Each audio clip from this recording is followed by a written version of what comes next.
which includes.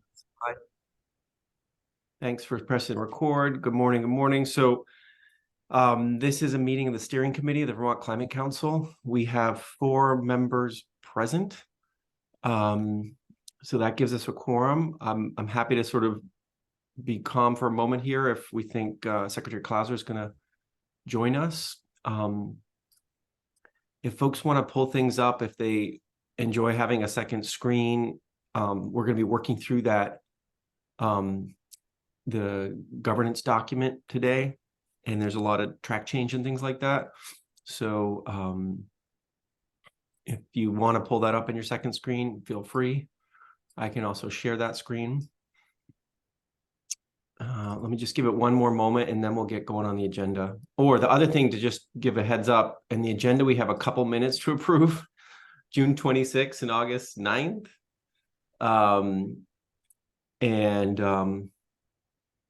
I think August 9th is the right day. Is that right, Marion? Sorry. So we last met. And so if you want to pull those up and take a look at those. Oh, excellent. I'm seeing Kristen Clauser coming in right now. Hey, Secretary Clauser. Good morning. How are you? I'm good. How are you all? Pretty good. We were just getting going. We're recording and we're just sort of doing a slow start to see if you were going to join. We think Secretary Moore is busy, so we don't think she's available. We have a quorum though, right? Absolutely, we do. Oh, there's Jared. And we do. Okay. So we're getting going. The first thing to do is just take a peek at the agenda. It's in the chat. I'll share my screen with it.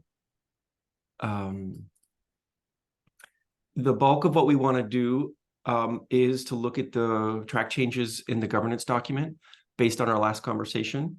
And the way I thought we'd do that would be to look at what you said last time and go through and see how I did. And then we can work on any last things that need to be fixed in there. I wanted to spend a little bit of time before we finish up today, just flagging the issue of work planning for the council. It's something you all have spoken about, and you wanted to get the governance document done first, but we're practically in September, so I feel like we need to start this conversation. So I put this on the agenda with Marion with the thought that this could be helpful. And then we want to leave time just a little bit for updates, give folks an update of how things is going with the Biomass Counselor Writing Group. There's a public comment period here at 9:30 after we finish the governance conversation. So if you're joining here from the public, we'll do that public comment period at 9:30. That's the agenda. Before we dive into it, any quick thoughts on that agenda? Okay, great. Let's do it. So we've got these 2 sets of minutes to approve. You can click through the agenda to see them. If you need an extra moment, let me just pause. Would anybody like an extra moment to review those minutes?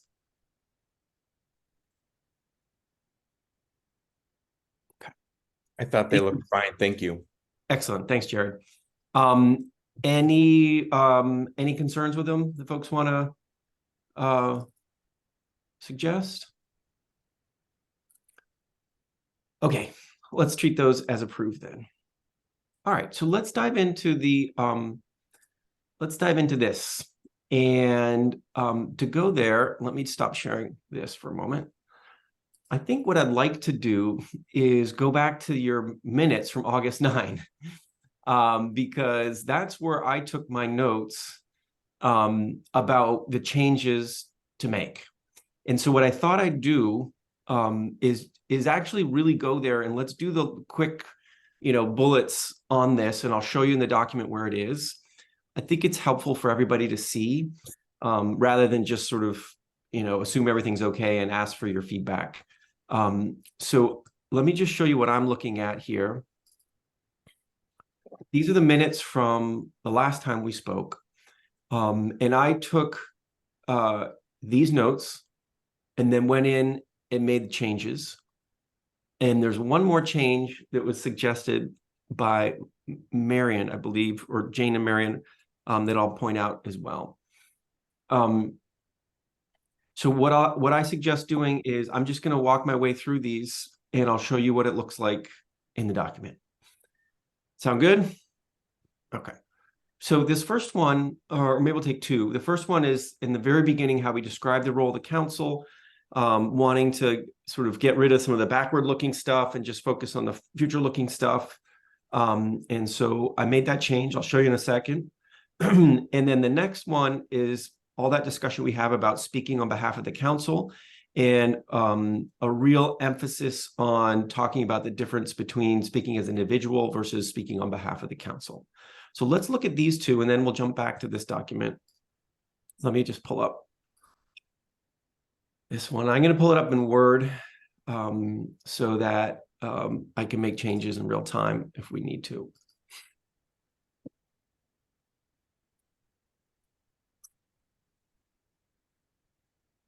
Okay. How's this for being able to read the screen? It's okay? Good, Bram says? Okay, great. All right, so what I did... Actually, David, could you just move it over a little bit so we can see what you deleted? That piece is covered. Okay. Yeah, or maybe shrink it. Yeah, I'm not quite sure what it looks like on Zoom. So tell me when it's... That looks good. Yeah, it looks good. Okay. All right. So what I did is I just took out those last two sentences as requested, and I rewrote this second sentence a little bit to just focus on what it said. We had all this language around the past about the initial plan and that was not replicable, et cetera, et cetera. And then you said, take that out, just focus on the future. So we have the council's focus going forward. We'll be on tracking the plan's progress and updating the plan as envisioned under the GWSA, right? And there's also another comment, thanks, Jared, that looks good, about sort of don't limit yourself to quote unquote gaps. So I took out that language around gaps and just sort of said, updating the plan as envisioned. Okay, any concerns with that? Okay, great. Let's scroll down to speaking about the council, or speaking on behalf of the council, because this was something we spent a lot of time on, and it was something that needed some real work. So, all right. So what did I do? I really tried to focus on making that distinction between speaking as an individual versus speaking on behalf of a full council. So you'll see I emphasize that. I put in the word collective up here. I changed this sentence and you'll notice I got rid of the cannot bullet points, and I just put them up at the front there saying they must emphasize they're speaking as an individual, not on behalf of the full council. In practice, this means avoiding statements such as the council determined or the council believes, unless citing from a written approved council document. Okay, again, there was a request to do some sort of examples, and those were the best I came up with. Welcome better ones. To be sure, when speaking about council-related issues, councilors may state that they're a member of the council, point to approved written documents that the council has produced, point to council discussions, all of which are recorded and available online, and the views expressed in those discussions. And this came to a point that I heard at the end of last conversation saying, you know, if you are out testifying on behalf of what happens in the council, it seems logical that people want to say what was discussed. But I'm a little bit nervous about this one, so I'm interested to hear your reactions. I'll get you in 1 second, Jared. And then this is something I put in on behalf of the Climate Action Office, which has to deal with requests. And this is how it has been done. But it's new for us to look at because it wasn't in there before and it really needs to go in here. It's about sort of what's that pathway for requests. So let's look at this in a second because this is new to you all, but not new practice in terms of this document. So, and this is about when the legislature makes a request on council-specific topics to ANR. ANR's practice, in this case, the Climate Action Office, will reach out to the relevant subcommittee co-chairs if it's topical. And if it's general requests, ANR will reach out to the steering committee members appointed by the body making the request. And when in doubt, the steering committee, i.e. you all, can help direct requests for testimony. All right, so this wasn't in there, but it was important that it get in there. So let me pause. Jared, you put your hand up. I'm happy to focus on this for now, and then we can go down to this new piece later. Thanks, David. I think overall this section is much improved and appreciate the revisions to reflect our prior conversation.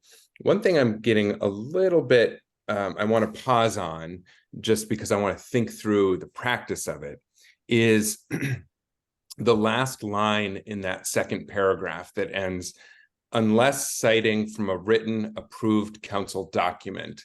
And so that very clearly to me suggests the climate action plan. There may be other kind of memos that we vote on and approve, like addendums to the cap that then become part of the cap. One of the things I'm wondering about, though, is decisions that the council made that don't really have an accompanying written document, except perhaps if you consider the minutes from the meeting an accompanying document. But what I mean by that is I'm thinking, for instance, I think this came up in the last meeting. If somebody asks, what did the council decide with regard to the biomass recommendations that came from that task group? I think all of us would want to and should be able to say not everyone agreed, but the council as a whole decided not to accept the recommendations as drafted, for instance. And so that makes me think, should we change this language to say, unless citing an approved council document or decision? I think we would still want the nuance that individual councilors may agree, and that any one of us can't speak for all 23 of us. But I think sometimes there are decisions that the council makes that we should be able to communicate about in the interest of transparency and public dialogue that may not have an approved council document behind them. So I would amend that to say, citing from an approved council document or decision, unless we want to, the other option, which I think would be a little bit weedy and overly detailed, would be to say like including the minutes of meetings or something. But right. And eventually minutes are an approved document once they get, approved. Yeah. How do people feel about that? Does that work for folks if we were to do, for instance, approved document or decision here? You can't really see the difference there, and you can get rid of the word written. Any concerns with doing what Jared's suggesting? Kristen? Sorry, I was looking for my virtual hand and couldn't find it in time. It's okay. I just wonder if I understand Jared's point. I think that minutes should be, right, minutes and discussions within minutes are approved council documents because we do actually approve them and adopt them as the council. And I wonder if that kind of eliminates some of the concern there. I don't know what an approved council decision would be, but for someone kind of summarizing actions that are contained within the minutes. And or referring to like certain pieces of the climate action plan. So I just am concerned that we're introducing some ambiguity there when maybe we don't need to, if we all understand and can communicate that minutes are an approved council document, maybe giving some examples of what those council documents are, like the climate action plan, approved minutes, memos, maybe. Approved agenda. Yeah. I agree with Secretary Clauser. I can't really imagine a decision we would have made that would not end up in a document. And I think if we just say approved council documents, including meeting minutes,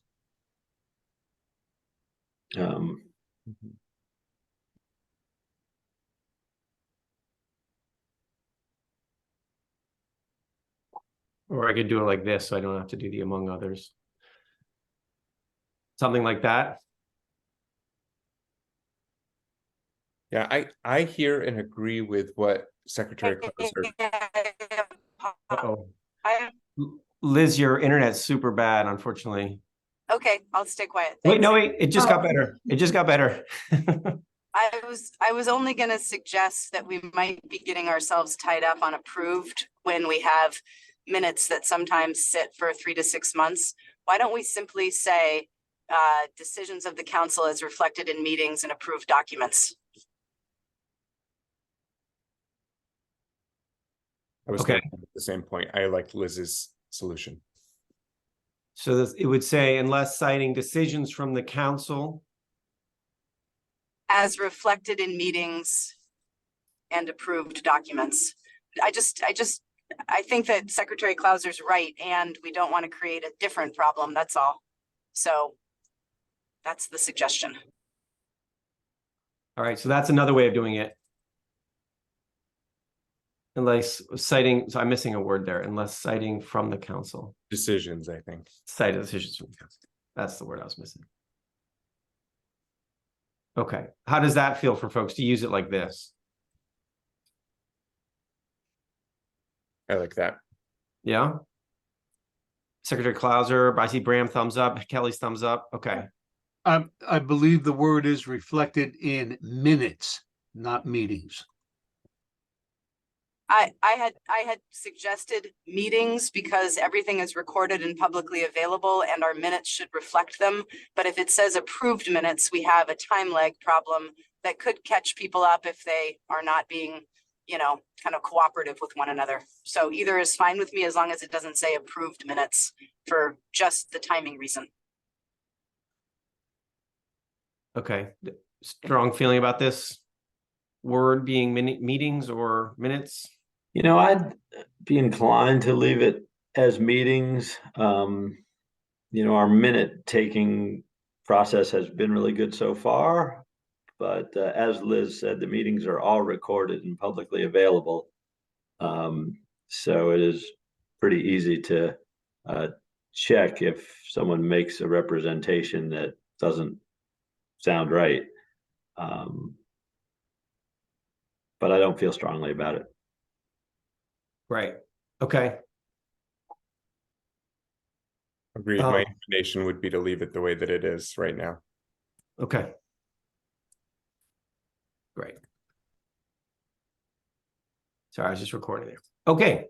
Can we talk? David, before we go ahead. get off this paragraph, I just suggest we eliminate the word full in front of council in the first sentence. Right, because they're not speaking on behalf of a subgroup of the council either. They're Right. speaking as individuals. Right. Thank you. Okay.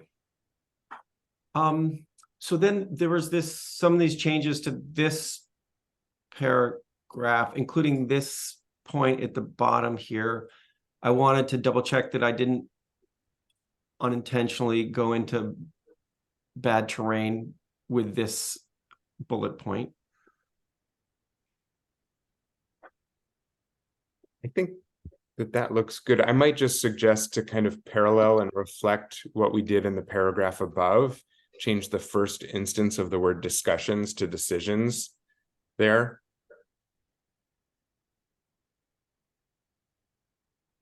Or and then it could end either in the discussions preceding or around those decisions. But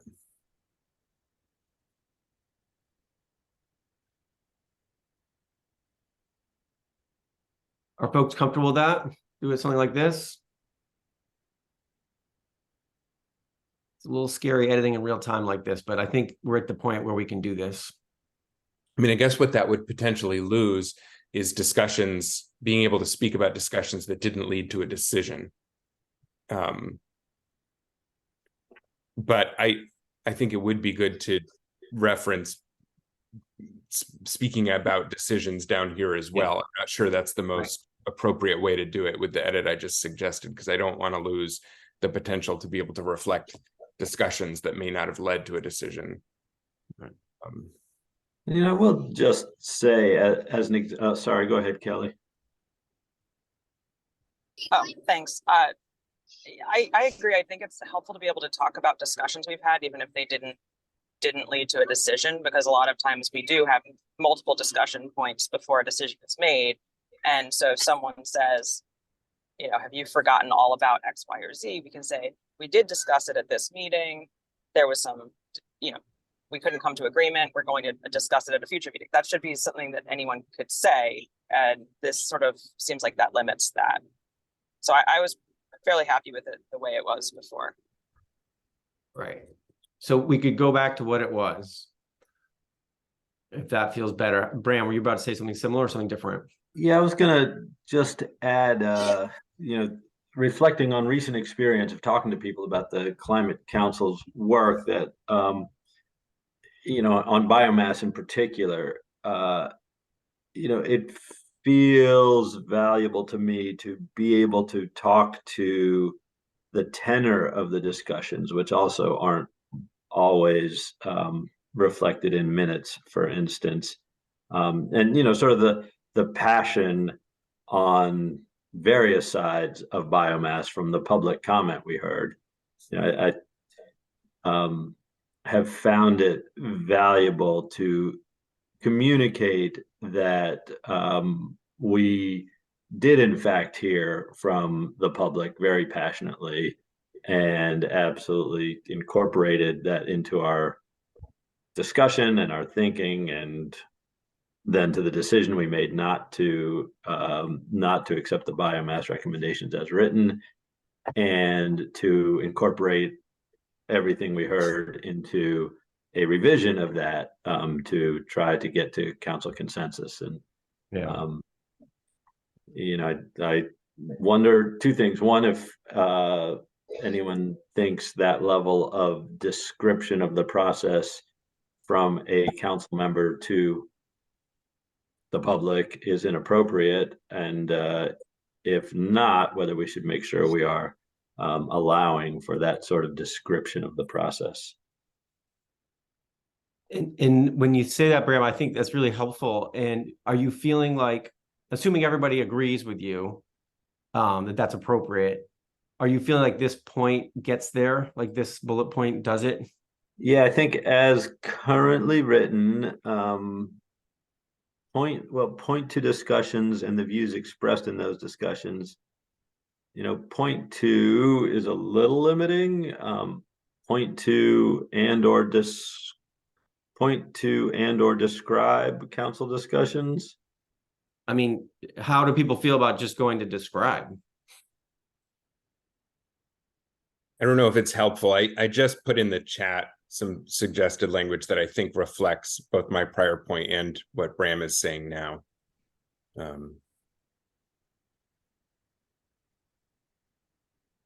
And you added in the public comment received, yeah. Point to council discussion, like.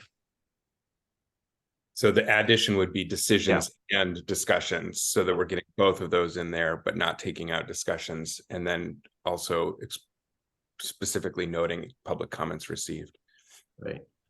And Bram, how do you feel about those first words in terms of point two versus something else? Is it okay to use point two, or would you rather use some other verb?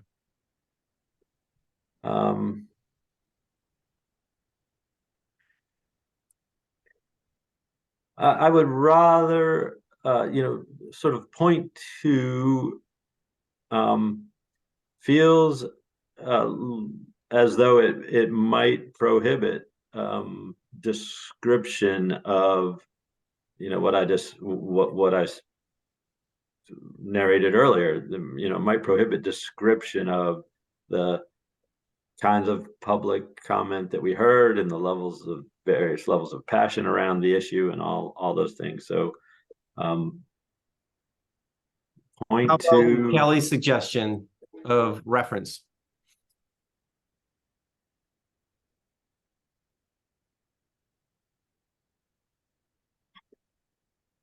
I also think it might be helpful to just remember that this is not a prohibition, right? This is an example of something folks can do, yes, to further illustrate the points made above. To the extent folks are concerned about this particular, the verbiage prohibiting certain language. This is an example of what folks can Yeah. Right. say to further illustrate that. And just on that point, David, I wonder if we need to say something about, I mean, when we start talking about individuals referencing views expressed and it just starts to feel uncomfortable for me, frankly, because we're an individual representing themselves, not the council. So then to be able to make generalizations or to talk about one view and not all of them, I just point out that we're starting to get so detailed that it starts to raise other questions and becomes uncomfortable, I guess, unless we want to, you know, continue to get in the weeds and add about, you know, someone discussing their own experiences or their own thoughts or their, you know, again, I don't want it to be too weedy. I get a little concerned about folks being able to generalize views expressed. If you're not referencing a particular statement or document, it starts to get uncomfortable, I think. So if you were to edit this, Kristen, I would you just take out that part that I highlighted? Yeah, I think you could leave, well, we have reference council decisions and discussions. Yeah, I think I might take that out.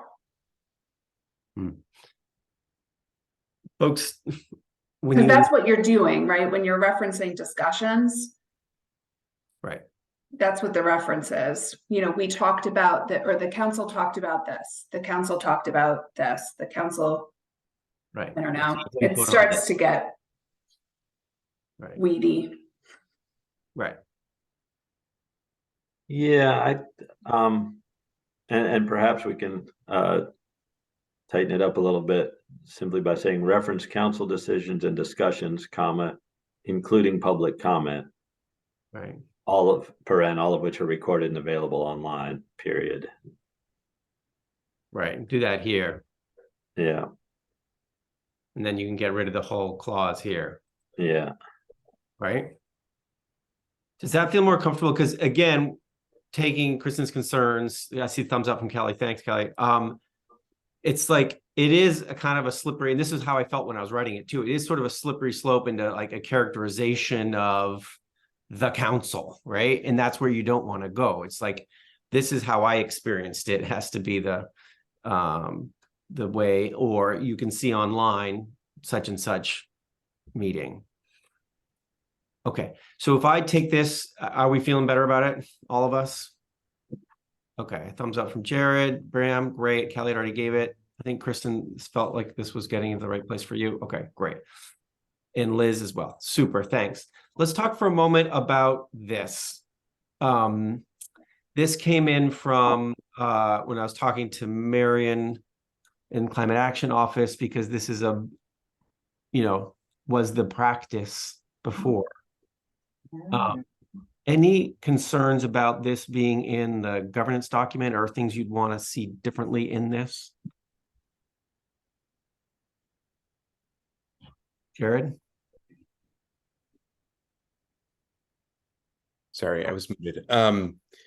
This language I don't have any issue with, and I am fine with. I will just note that for a practical matter, this seems most relevant when a request for testimony goes through A&R, but that is not always the case. Sometimes chairs will reach out directly to members of the council or steering committee members or subcommittee co-chairs. So, and of course, the legislature is able and willing to or able and free to request testimony however they wish. But I do think that this is really specific to a request that comes into A&R, the way that it's written.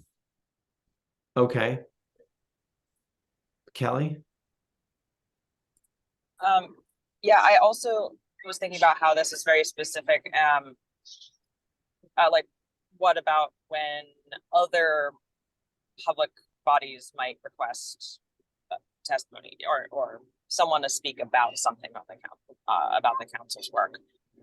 Don't have any specific examples. Obviously, the legislature is the most likely to request testimony, but there may be other groups within the state that are still, at that sort of very public level that might request something, and I don't know that they would necessarily even know to go through A&R. So Right. it just seems very specific. As far as this specific example goes, that seems fine, but it doesn't seem like that would necessarily be the workflow that would happen from every sort of public request. Got If it. that makes sense. Right. So I feel like there's two things on that. One is you can make a reference to that, other bodies would follow a similar process.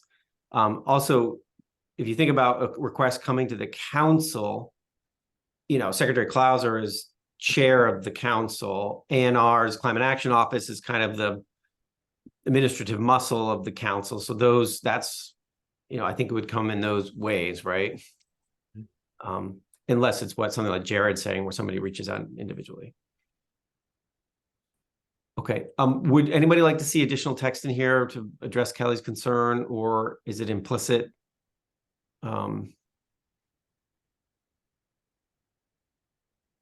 David, maybe you can just be very clear that this paragraph references requests made from the legislature to A&R, right? Instead of when the legislature makes a request for testimony from the council, it can say when the legislature makes a request to A&R for testimony from the council on specific topics. That way it's very clear that this is a legislative request to A&R for not A&R testimony, but council testimony. Great. Got it. Okay. Anything else? Oh, I could add, Kelly, for your concern here, when in doubt, the steering committee can help direct requests for testimony from the legislature or other bodies, right? There is the circumstance that Jared mentioned, if the chair of a legislative committee reaches out directly to a council member and says, hey, can you come in and talk to us? Right. How we want to handle that. That's a great question. I think, do you all as a collective body want to put some parameters around that or expectation that if individual council members are called to testify, there will be some sort of process around that to heads up, or how do you want to handle that? Jared? To me, I think the distinction is a general request from the council. Like, we would like somebody from the council to testify on this, or a representative from X committee to testify on this. But oftentimes legislators know the experience and expertise of different counselors and want to reach out to a specific counselor for testimony on a specific subject. And I think that, of course, they have the right and ability and should be able to do that. So to me, it's the question about if a general request for testimony from somebody representing the council or a relevant subcommittee of a council comes in, then that should probably go through this type of process, regardless of where the request goes to, whether it goes to A&R or Secretary Clouser or any member of the council. If it's just a general request, I think it should probably be lifted up so that we could identify as a steering committee, who makes the most sense. But I think oftentimes legislative chairs already know who they want to hear from on a specific topic because of specific experience or expertise. And I don't think we would want to try to curtail that. And maybe the move is simply to make it clear that if the legislature requests testimony from a particular individual, that these rules apply, that you are not testifying on behalf of the council, that you are testifying as a you as an individual member of the council. And everything in this section applies to that the same way it does to any other public speaking that a counselor may do. My hope, Bram, was that this was super implicit, that this whole piece was really geared towards the legislature and the public and the press. But if you'd want to double down here, saying like individual requests, they still need to abide by the, just, this stuff above, we can make a line that says that. Whatever you all feel is the best way to handle it. Would you like to double down, Bram, and have another line at the end here to say individual requests, need to follow the above rules? What would you say? You're on mute. You're on mute, Bram. We can't hear you, Bram. We could do that, or just at the very top line, individual councils are not empowered to speak on behalf of the Climate Council. To the legislature, the public, or in other forums. To the legislature or any other public fora.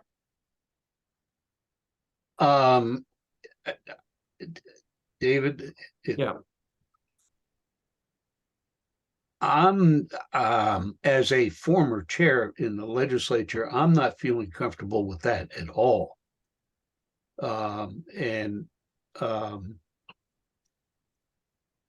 You're right, Bram and Jared. Chairs know people. They reach out to individual people, and this seems that the council is prescribing what the chair of the legislature can do. And that just isn't going to sit well with chairs. You've met enough of them to understand why. Right. Okay. And it's the essence of what this guidance is, right? Jared, you got your hand up? Wait, you're on mute, Jared. You're on mute. You're on mute. Thanks. Yeah, I'm going back to this first line and reading it kind of on its own, the one that begins individual counselors. And to me, it kind of reads in a like the text is disagreeing with itself, because then we go on to say below ways in which people can speak about the council. And there may be a difference between on behalf of or about, but it almost strikes me that first sentence doesn't make sense unless it ends with like a comma that says except as noted or except as allowed for below. Because just as it is with the first sentence, individual counselors are not empowered to speak on behalf of the Climate Council. That almost seems like a prohibition to speaking about. It just seems inappropriate. It seems like a way to say that we should not be discussing the council's deliberations or decisions. Or so I'm sorry I didn't notice it earlier, but now that the attention is on that sentence, it seems like it would need something like except as. Well, I have a question. Or below. What if, Jared, you just took this whole sentence away? And you started this paragraph with the council is not elected spokesperson, relies on his approved written outputs, the expression of his collective work, right? And then you say when council is speaking public about issues related to the council work, they must blah, blah, blah. Yeah. Kelly says yes to that. Bram says yeah. Secretary Clauser? No, I did not say yes. Oh, sorry. Secretary Clauser? Yeah, there is, I think, a very significant difference between speaking on behalf of the council and speaking factually about your experiences on the council, or speaking about, approved council minutes, et cetera, et cetera. I would just leave the period after Climate Council. I understand Bram's concern, but I think this entire section is designed to be broad so that it covers kind of everything, because the important part here, I think, is individual members of the council are not the council. and can't speak on behalf of the council, regardless of who asks them to do it, whether it's the legislature or public body.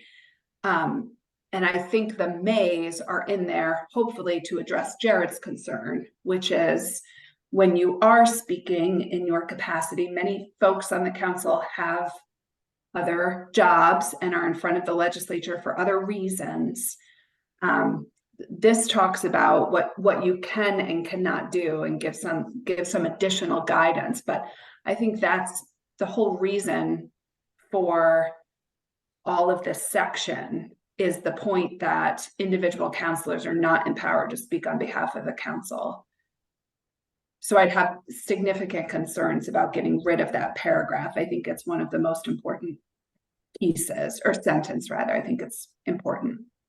Right. Yeah, I agree with Secretary Clauser on that. Sorry, Jared. I am not following Zoom protocol. But so I agree with that. To me, it feels like there's a very big difference between describing and speaking on behalf of. And we want to make clear that no counselor speaks on behalf of the Climate Council. And, to me, the slightly muddy area was the legislature, since the legislature created the Climate Council. And if a chair calls me up and says, hey, we want to check in with you about what's going on at the Climate Council, it's sort of easy to read that as a request to represent the council as a whole. And I just wanted to us to be clear that, even when summoned by the legislature, one is speaking as a counselor, but not on behalf of the council. But if everyone else feels that, sort of the including legislative testimony is implied and clear strongly enough in the first sentence, I'm happy to leave it out. Is there any way to make that a positive statement? And by that I mean just the notion of counselors are not empowered to speak. It sounds like Orwell's 1984, and set it out so that it states that if a council member is speaking about the proceedings or whatever, then these are rules, because this series of paragraphs is directed as us counselors. It's not directed towards the public, because we don't have those powers and can't do that. This is directed towards us. So let's make it positive and turn it towards us. If council members, etc. And I haven't worked out the wording on it, but any restriction on a chair or any member of the legislature reaching into council and asking to talk to a member gets thwarted, they are not going to be happy. Okay. Part of it, thanks, David. That's helpful. I feel like the second sentence sort of gets, the second paragraph gets at that, right? Yeah. And then the third paragraph for sure gets at that. Jared, do you have a pathway forward? I'm conscious of the time, folks. I don't want to get totally bogged down. If we're getting the intent right, I'm hesitant to keep going around in circles on this. I think I have two options. One is if the concern is what's really addressed in the second paragraph, then I don't see why that first sentence is necessary. And I read it the same way. It's kind of a troubling, almost like a kind of a silencing, and I don't think that's what's intended. If what is intended is we want to make sure that nobody interprets an individual counselor speaking as representing the full and diverse views of all 23 members of the council, then, I think that the way it was originally drafted, that first sentence saying speak on behalf of the full or the entire Climate Council. But of course, any counselor can speak on behalf of the Climate Council when referencing a council decision. If there is something that is written in the climate action plan, we're not saying that as our individual or opinion. That's a decision that was made by the council that any councilor should be able to reference. So I think my preference would be to delete that first sentence. If it's kept, if the point is one person not being able to fully represent the diverse and varied views of 23 members, then I would just, if people are intent on keeping it in, I would add back in the full Climate Council or the entire Climate Council. So there feels like a difference of opinion amongst you all about how important it is to nail home this point. This point is in the next paragraph here, right? Whether we want to start this whole section with it because it's so important. That's kind of what I heard from you, Secretary Clauser. It's like the essence of the section, and it's important for you to start with it. Others are reading it more as an unnecessary, perceived muzzling that strikes people kind of the wrong way. So I'm not quite sure how to land this right now, but I feel like it's important for some of you, many of you, to have this very clear in the document, this sentence. At the same time, we do it right in the second paragraph. So I'm not sure how to, maybe Secretary Clauser, if you have an idea about how to address the concerns that this. Again, the difference in those paragraphs is that the first paragraph is aimed outside the membership of the council. You're informing the second sentence. The council is not elected a spokesperson. Who are you telling that to? You're telling that to the general public as a rationale for what you're saying in that paragraph. That's external. It's aimed external, and I think that's what's causing the problem. These are instructions to council members. Right. I feel like there's Secretary Morris here as well. Hi, Julie. David, I was just going to suggest potentially taking the second sentence of that first paragraph and moving it to be in between the first and second sentences of the second paragraph, and then deleting the first sentence. Okay, so you would take this sentence here that I just highlighted. Yep. You would drop it into here. Yep. And then that gets you rid of the whole first paragraph. Correct. Okay.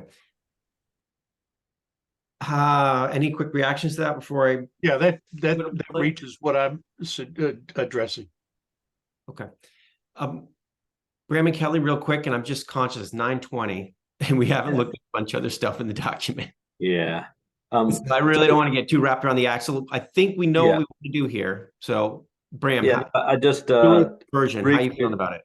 Yeah, I just briefly want to respond to David's point that that's externally looking. It felt to me like that first paragraph was also internally looking, and just reminding all the members that we have not elected a spokesperson, and therefore all the rest. But I think Julie's suggestion works fine.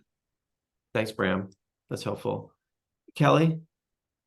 I definitely agree about moving that second sentence of the first paragraph, but I do think it will be confusing if it's in between the two sentences of the next. Your internet. Because saying, sorry, can you hear me? Yeah, you cut out for a second there. Can you hear me? Okay.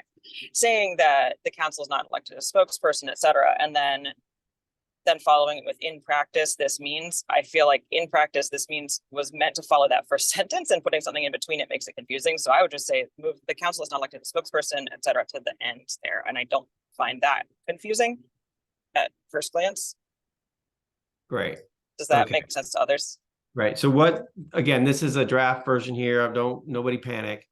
But what it would look like would be something like this, where it's when councils are speaking publicly about issues where the council work, they must emphasize they're speaking as an individual, not on behalf of the council. In practice, it means avoiding statements such as blah, blah, blah, blah, blah, blah. The council is not elected spokesperson, relies on its approved written outputs of the expression of its collective work and intent.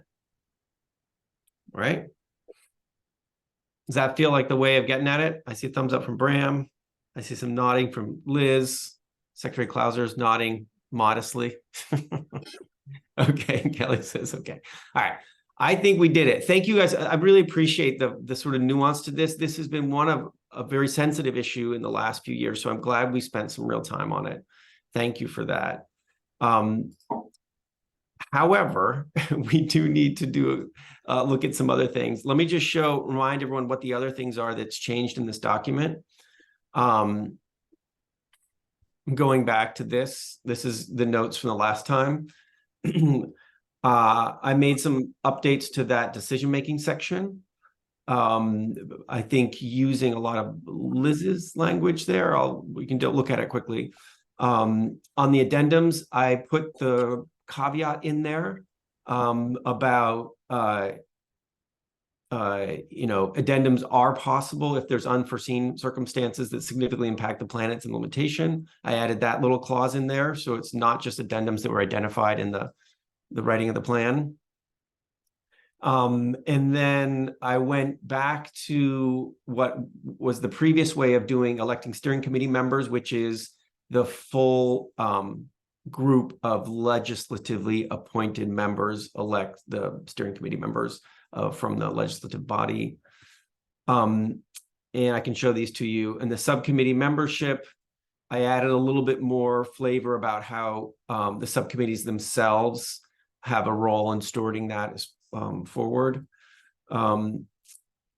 And I didn't get anything from you all, but I had from before. So I went back through the things that I had from Liz and from some others, from Jared and Julie, and made sure I pulled in those word changes.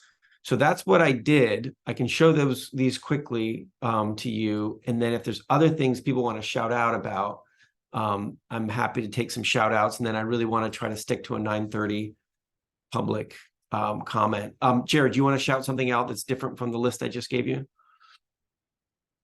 You're on mute. Sorry, it's within the list. Okay, great. So let's jump in there. This is all minor changes. Sorry for the scroll, folks. I put this is in the identifying members of subcommittees. And when we talk about the public nomination process for that, for the non-counselors in those subcommittees, I added a clause about informed by the subcommittees, which may suggest candidates, again, emphasizing that subcommittees have an important role to play in their own membership. Even though you as the steering committee are sort of the final sign off for that.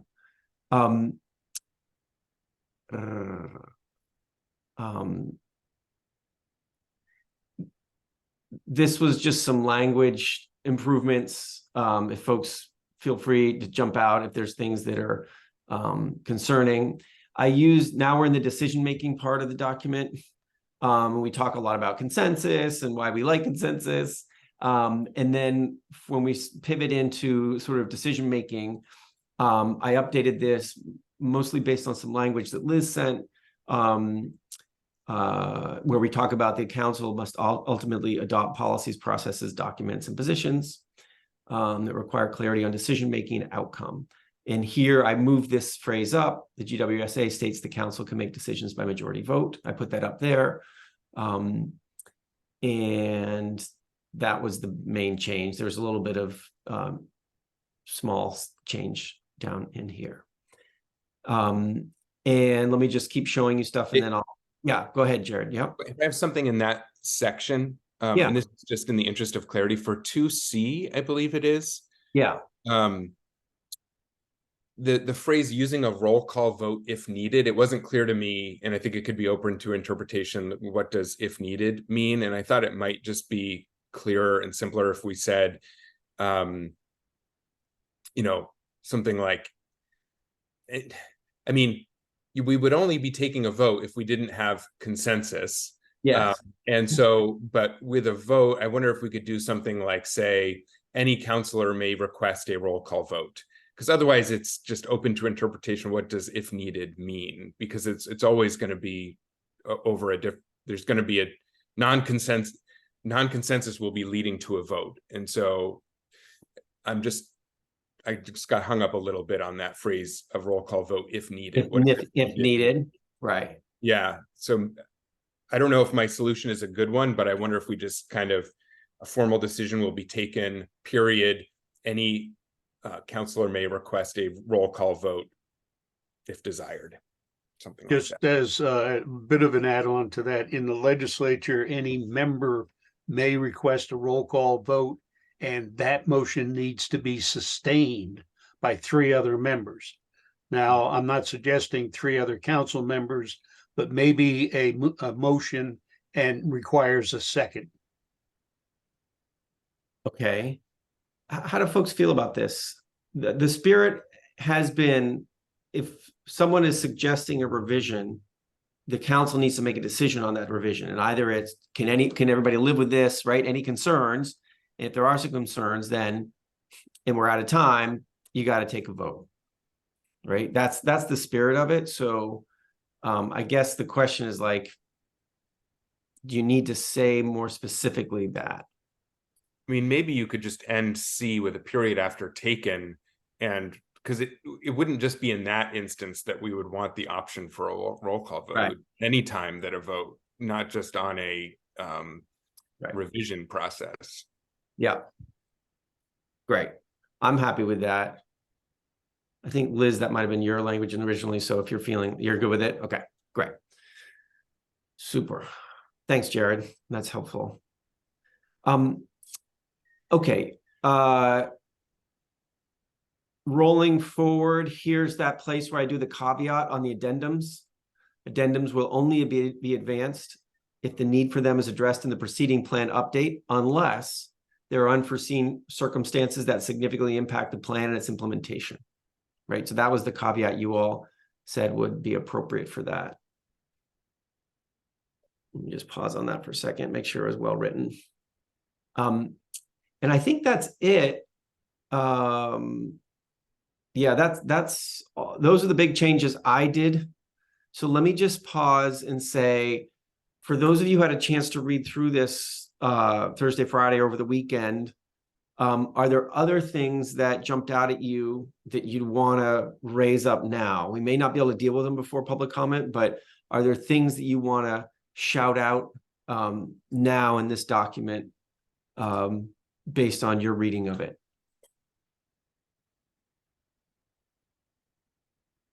All good?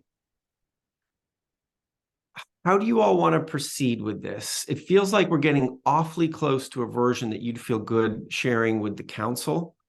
Yeah. Are you feeling like if we accept the changes in the document of what I just did now, and you saw all the changes I did, would that be a good enough version to, send over to the council for their approval in the September meeting? Do you all need more time? You actually have one more meeting, by the way, before the council meets. So in theory, you could read it one more time and then say, yep, send it up as part of the meeting packet. Yeah. How about that? How about I send this to you all one more time as the sort of part of the meeting summary from this? And when we have our September meeting, which is prior to the council meeting, we can give the formal sign off to send it up to the council. I'm just checking. Yeah, it's 2 weeks before the council meeting. So that's great. That still gives counselors 2 weeks to read it. Okay, great. Thank you, everyone. That's really hard, like group edit in real time. That's a tricky one. So thanks for bearing with me there. All right. So why don't we pause for some public comment, and if there is any, and then we'll take up the other piece on the agenda, which was thinking about work planning. So let me just say, if you have been listening into today's conversation and you'd like to make some comment, now's a great time to do it. I'm just seeing a handful of people who might want to do that. So please just unmute yourself or raise a hand or otherwise make yourself known.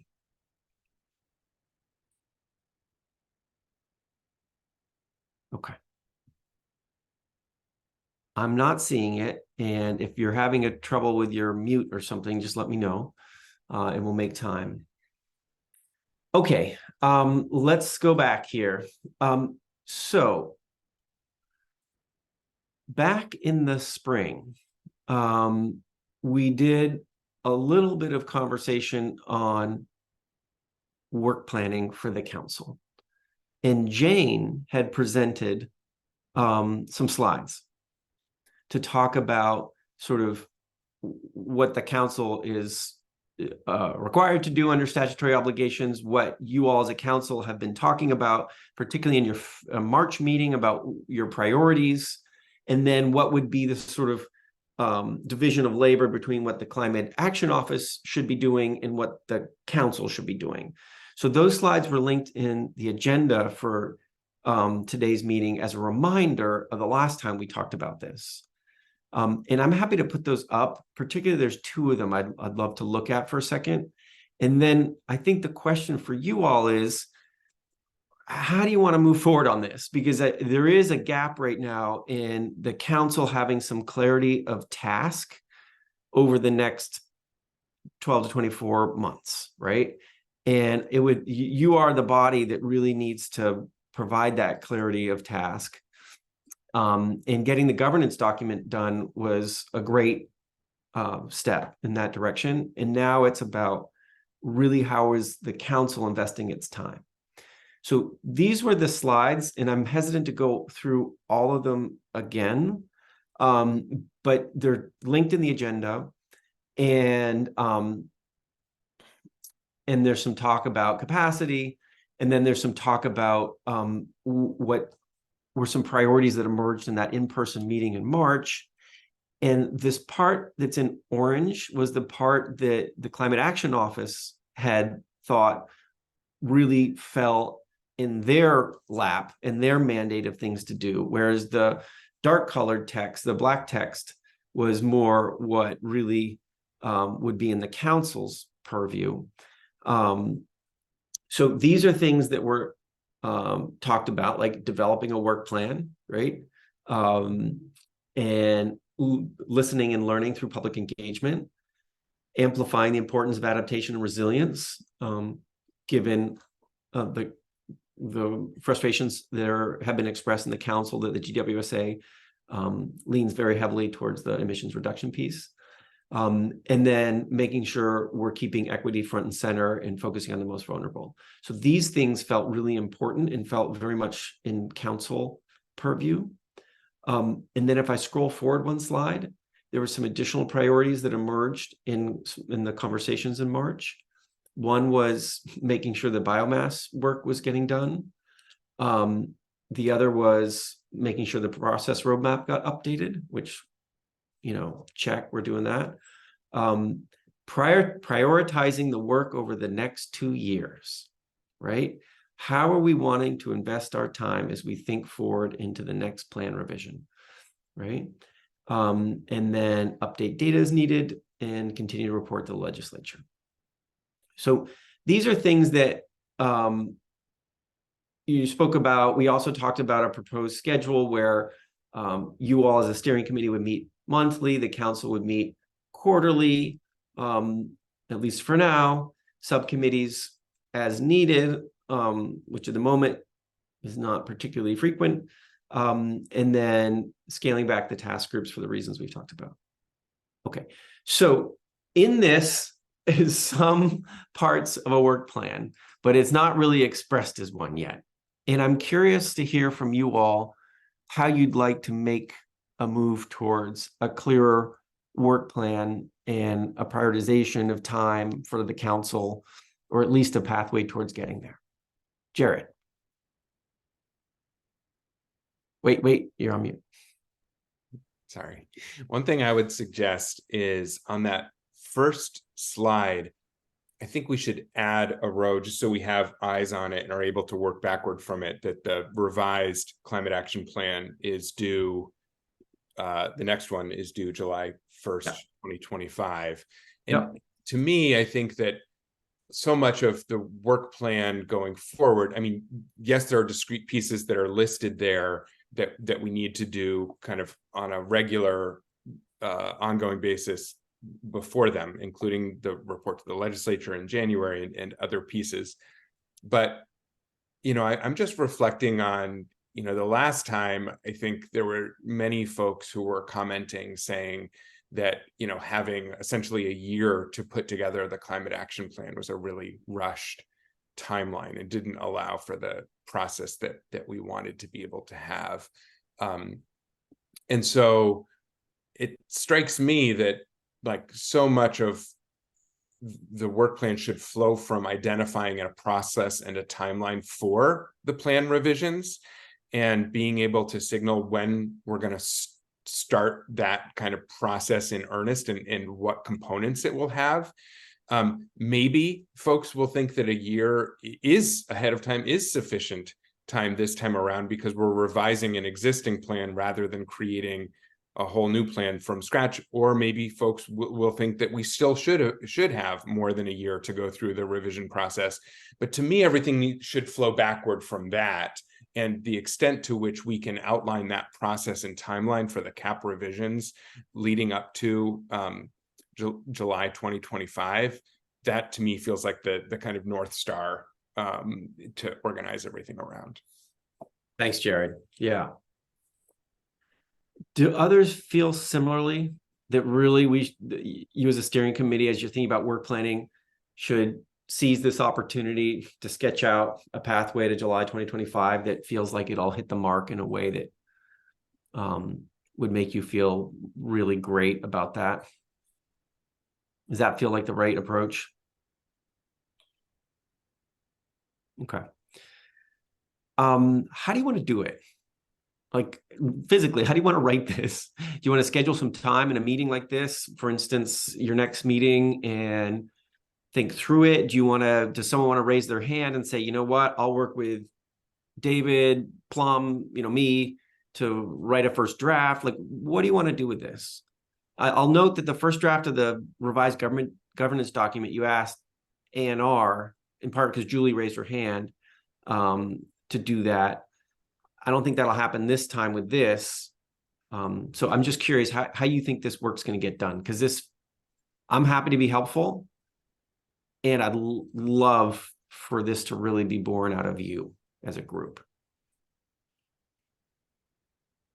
It feels to me that there are going to be, the components of our work plan between now, and I will note that first slide does call out July 1st, 2025, to Jared's comment. Oh, I didn't see that. I'm sorry. Yeah.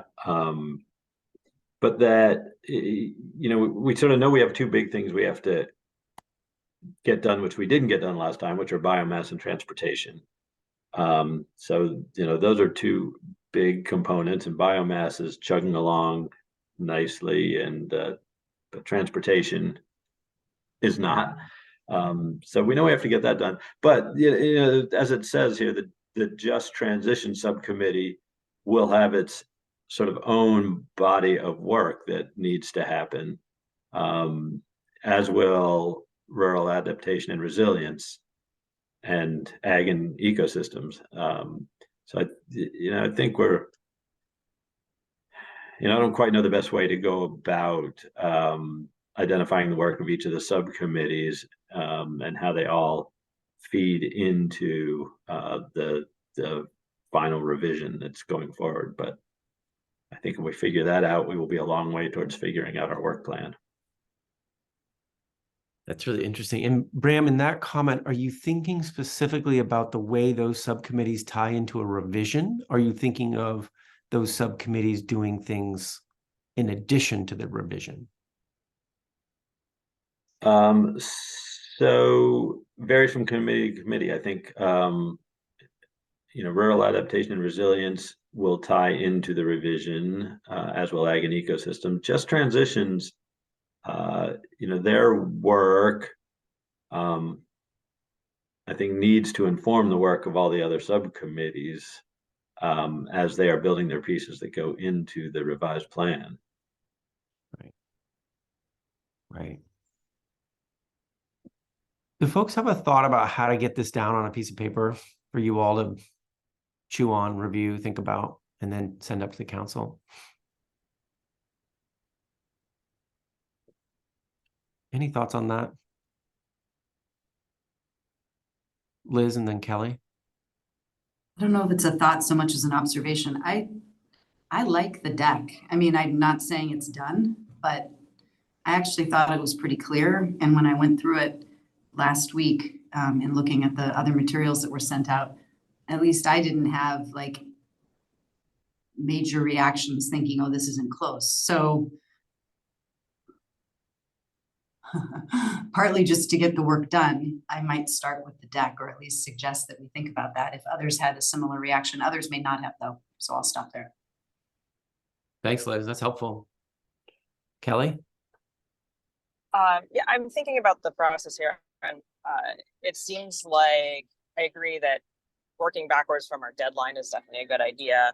And I think we need to probably have each of the subcommittees that wrote a section, and just transitions will be a little bit different, but the other subcommittees that worked on major sections of the plan probably need to go back to what they wrote and review it and identify things that need to be updated, or anything that needs to be added, and all of that. And we need to give them a deadline that's far in advance of the final deadline for the final revision.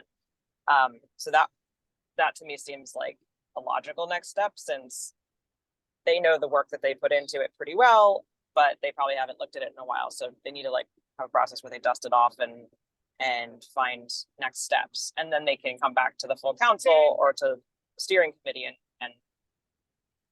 give us an update about where they are and what they think their next steps after that will be. Right. Okay. Thanks, Kelly. Secretary Moore? Yeah, I just wanted to flag, I think one of the things we're going to have to figure out how to consider and sort of scope our work appropriately is I had concerns brought to me by a couple of different council members about sort of the overwhelming nature of the work. And certainly we've had those sort of discussions at the council level. And so it ends up in the position where I think certain voices become, I don't want to use the word marginalized because I'm not sure that that's correct in this instance, but just don't have the same weight because people don't have the same ability to participate. And I think we need to be really thoughtful and upfront about what asks we're making of council members to ensure we have a council that's appointed intentionally by the legislature to represent a diversity of interests, and that we're hearing from all those voices. And I regret that I don't have a good suggestion for how to achieve that balance, but just recognize, that we've heard from council members that it's just that the ask is too much for some people who are participating in truly a volunteer capacity, and how we can be mindful of that in structuring a process for the revisions to the plan. Thanks, Julie. Graham? First of all, appreciation for Secretary Moore's observation that the people who can participate are the ones whose voices get heard, and the people who, for whatever life circumstance reasons, can't participate are the ones whose voices we really need to hear. So that is a really valuable observation. And I also just wanted to say that in the chat, Jared volunteered to write this down, and we should accept that offer before he changes his mind. Over to you, Jared. Well, just, David had mentioned that one possible path forward was for somebody to volunteer to try to draft some of this on paper to come back for further consideration to this group. I would be happy to raise my hand to help do that. In between now and the next meeting, and would welcome others, but I'm just to get the ball rolling. I would just note that I really like Kelly's suggestion of really, giving a heads up to the subcommittees to start working back, thinking about what, looking at the climate action plan from last time, thinking backwards from July 2025. I think that there are some sections of the CAP that were really within the sphere of a specific subcommittee. I think where it becomes a little bit more challenging and we'll need more kind of cross communication and work either as a steering committee and really as a full council is on those sections where it was a lot of cross subcommittee work, and that, you know, it wasn't just one subcommittee responsible for a section. I mean, of course, at the end, the full council had eyes on every section and the ability to comment, but I think that's just an additional kind of layer, you know, friendly addition to what Kelly was saying, is to also have eyes on the components of the plan that weren't squarely in the kind of sphere of just one subcommittee that we'll want to be considering as a full council, how those develop as well. Okay, thanks. So Jared, if you're up for it, why don't you and I think about how we want to maybe use that slide deck as a starting place and then sketch that out and maybe talk about a timeline, that reverse timeline and what that looks like. I'm happy to do that with you. And I think, you know, building on things that you all have said and others have said, how you bake in the robust public engagement that you wanted into it, right? That felt like happened but didn't happen in all the ways you wanted to last time. So that's part of the timeline that we can be thinking about in that. Okay. All right, folks. That sounds great. If everybody's okay with that, again, we can take another person to help if someone else wants to be helping Jared and me get a new version of that deck together. All right. Anything else on work planning? All right. So we had these quick updates. One was going to be on the biomass group, and we have a number of folks here who are in that group. My 20-second version of the update is the group has met several times. It has reviewed multiple drafts. It's gone through language.